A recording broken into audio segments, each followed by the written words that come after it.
జయశంకర్ భూపాలపల్లి జిల్లా కాటారంలో ఘనంగా టీపీసీసీ ప్రధాన కార్యదర్శి దుద్దిల్ల శ్రీనుబాబు జన్మదినం సందర్భంగా జయశంకర్ భూపాలపల్లి జిల్లా కాటారం మండల కేంద్రంలో కాంగ్రెస్ పార్టీ యూత్ కాంగ్రెస్ ఆధ్వర్యంలో 53 కిలోల భారీ కేక్ కట్ చేసి టపాసులు పేల్చి జన్మదిన వేడుకలను అత్యంత ఘనంగా నిర్వహించారు.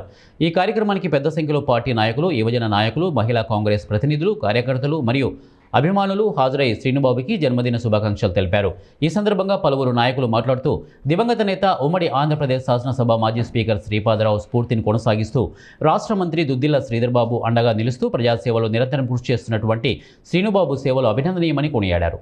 ప్రజల సమస్యల పరిష్కారంలో ముందుండి సామాజిక సేవా కార్యక్రమాల్లో చురుగ్గా పాల్గొంటూ పార్టీ బలోపేతానికి అహర్నిశలు శ్రమిస్తున్నటువంటి నాయకుడిగా ఆయన ప్రత్యేక గుర్తింపు పొందారని, యువతకు మార్గదర్శిగా నిలుస్తూ కాంగ్రెస్ పార్టీ సిద్ధాంతాల పరిరక్షణకు కట్టుబడి చేస్తున్నటువంటి శ్రీనుబాబుకి ఆయురారోగ్యాలు, సుఖ సంతోషాలు కలగాలని, భవిష్యత్తులో మరిన్ని ఉన్నత స్థానాలు అలంకరించాలని ఆకాంక్షిస్తూ మరోసారి హృదయపూర్వక జన్మదిన శుభాకాంక్షలు తెలియజేశారు. ఈ కార్యక్రమంలో కాంగ్రెస్ పార్టీ, యూత్ కాంగ్రెస్, మహిళా కాంగ్రెస్ నాయకులు మరియు కార్యకర్తలు అధిక సంఖ్యలో పాల్గొన్నారు.